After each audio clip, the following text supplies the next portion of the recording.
உற்சாகமான முயல். ஒரு ஊரில் ஒரு முயல் இருந்துச்சு. அது எப்பயுமே சாப்பிட்டுக்கிட்டே இருக்கும். அந்த முயல் எந்த வேலையும் செய்யாமல் சாப்பிட்டு சாப்பிட்டு தூங்கிக்கிட்டு இருக்கும். அந்த பப்ளு முயலுக்கு எவ்வளோ சாப்பிட்டாலும் அதுக்கு பசியே அடங்காது. ஒரு நாள் முயல்கள் எல்லாரும் பக்கத்தில் இருக்க விவசாய தோட்டத்துக்கு போனாங்க. அப்போ எல்லா முயல்களும் அந்த தோட்டத்தில் இருக்க வெஜிடபிள்ஸை சாப்பிட ஆரம்பித்தாங்க. எல்லா முயல்களும் தங்களுக்கு போதுமான வெஜிடபிள்ஸை சாப்பிட்டாங்க. ஆனால் பப்ளு மட்டும் சாப்பிட்றத நிறுத்தவே இல்லை.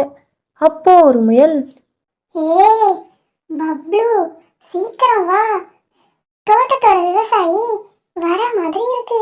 விவசாயி வந்தா நம்மள பிடிச்சிடுவாரு. சீக்கிரம் தோட்டத்தை விட்டு வெளியே போகலாம். இரு ஜங்கு, நான் இன்னும் கொஞ்சம் சாப்பிட்டுக்கிறேன். ஏய் பப்ளு, தோட்டக்காரன் வந்துட்டாரு, சீக்கிரம் ஓடி வாடா. பொய் சொல்லாதடா ஜங்கு, விவசாயி இன்னும் வரல, அதனால நான் இன்னும் கொஞ்சம் சாப்பிட்டுட்டு வரேன். ஆனால் அங்கே விவசாயி உண்மையாலுமே தோட்டத்துக்கு வந்தார்.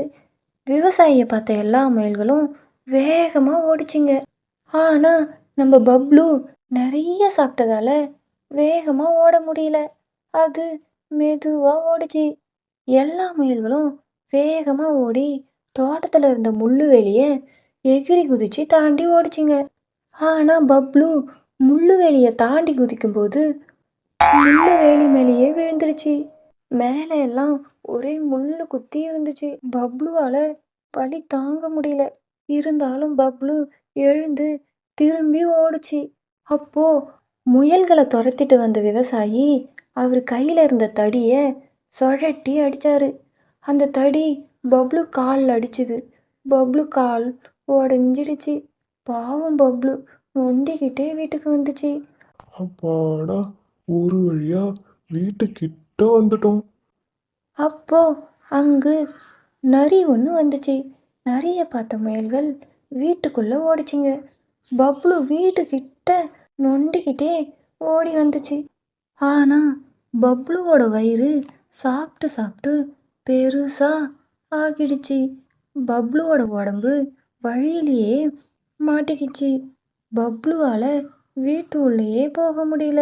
முயலை பிடிக்க வந்த நரி பப்ளுவோட வாலை பிடிச்சி இழுத்துச்சு. வீட்டு உள்ளே இருந்த பப்ளு நண்பர்கள் பப்ளுவோட கையை பிடிச்சி இழுத்தாங்க. ரெண்டு சைடும் மாறி மாறி இழுத்ததால வலியால் பப்ளு அழ ஆரம்பிச்சுது. அப்போ நரி இழுத்த வேகத்தில் பப்ளோட வால் துண்டாகி நரி தூரமாக போய் விழுந்துச்சு. பப்ளுவோட நண்பர்கள் பப்ளுவை உள்ளே இழுத்துட்டாங்க. நரிக்கிட்ட இருந்து ஒரு வழியாக தப்பிச்ச பப்ளு தான் இப்படி சாப்பிட்டு சாப்பிட்டு எந்த வேலையும் செய்யாமல் சோம்பேறியாக தூங்கினதால தான் தனக்கு இந்த நிலமை வந்துச்சுன்னு நினச்சி வருந்தி மனம் திருந்துச்சு. இந்த வீடியோ உங்களுக்கு பிடிச்சிருந்தா லைக் பண்ணுங்கள், ஷேர் பண்ணுங்கள், சப்ஸ்கிரைப் பண்ணுங்கள். This video sponsored by Mod e shopping. இந்த பை மோட் இ-ஷாப்பிங்கில் உங்கள் வீட்டுக்கு தேவையான பொருட்கள் எல்லாம் நல்ல குவாலிட்டியான தரத்தில் தராங்க. மற்ற ஆன்லைன் ஷாப்பிங் ரேட்டை கம்பேர் பண்ணும்போது இதில் கொஞ்சம் கம்மியாகவே தராங்க. ஏன் இன்னும் வெயிட் பண்ணுறீங்க? லிங்க் டிஸ்கிரிப்ஷனில் இருக்குது, செக் பண்ணி பார்த்துட்டு உங்களுக்கு பிடிச்சிருந்தா வாங்கிக்கோங்க.